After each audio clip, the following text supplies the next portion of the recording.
In this video, I'm going to show you how to use Google Forms and give you some strategy to use Google Forms when you are trying to teach remotely, virtually online in a live session. So first, if you've never used Google Forms before, if you have a Gmail account, you have a Google Forms account. Voila. Just type in Google Forms and it'll probably be one of the first things that pops up. You'll click on this and it'll take you to this page. All you have to do now is just open a form up. You can pick whatever kind you want. Ta-da! And you can just start making questions. I'm going to go back here because I've already made one just for funsies. And what happens is this. I put the student name in. In fact, let me do this another one just for fun. I'll go like this. I'll open up a new form. Up here, this is the student name. Here is the name of the form. So this can be like midterm 1, for example.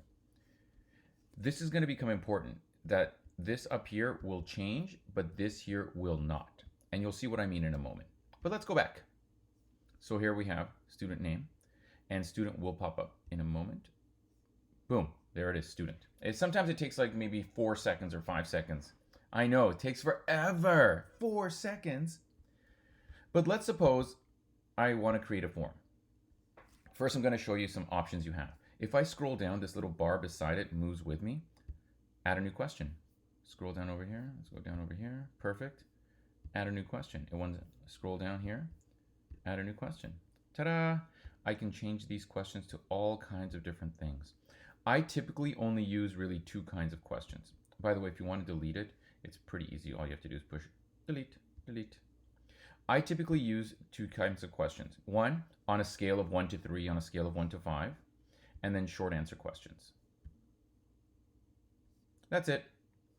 But let's keep these other ones just for fun. I'll go here, I'll click on it. Let's make this let's make this checkboxes.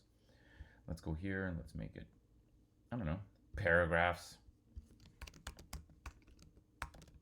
You can make whatever you want.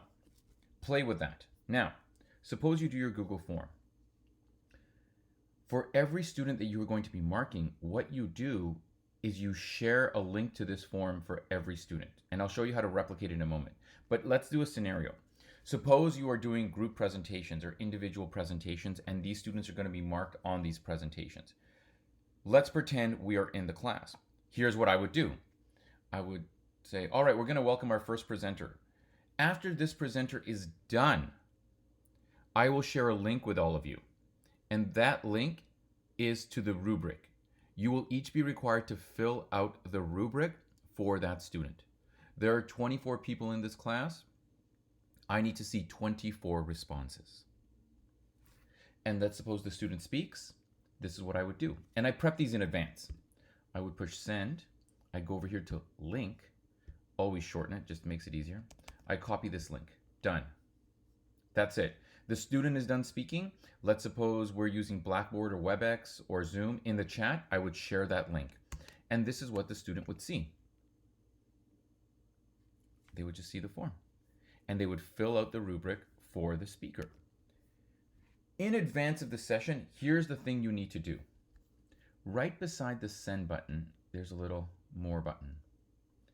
You need to push copy. Make a copy. Copy of student name. Let's call it student name 2. Okay. And there we are, student name 2. Make a copy. Student name 3. Sometimes I actually change the student names in the moment if I'm asking for volunteers. But here's what we need to see. I'm going to go back, open up another form, and I'm going to say Google Forms. Just to go back into my general account so you can see this. And there you have it, student name 3. Notice no matter which one I go into, title of this form, the title of the exam, midterm 2, stays the same. But I just got to change the one up here. I can also do it up here. So suppose I go make a copy. Sure, call it copy of student name 2. Okay, done. Let's go back into the main thing and give it a second and it'll pop up in a moment. See, copy of student name 2. I can also just go up here and call it student student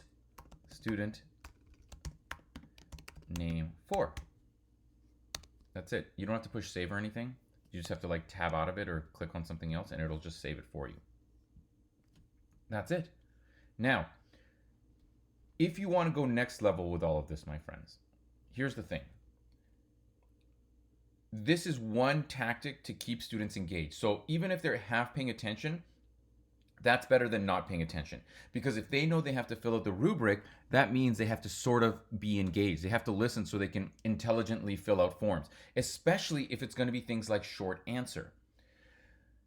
Usually I will prep the students with what types of answers I want. The scale is whatever. They'll fill it out 3, 4, 5 on a scale. You'll see here that in my version here, totally disagree, completely agree. For the short answer, I will usually prep the students and I will say something like, it's not enough to say, that was great, good job, nice engagement. It has to be specific. I like the question you used to transition between slide and 2.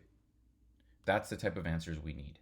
This is just extra motivation and setting expectations, once again, to compel students to be engaged. Now, if you want to go next level, use 2 other strategies.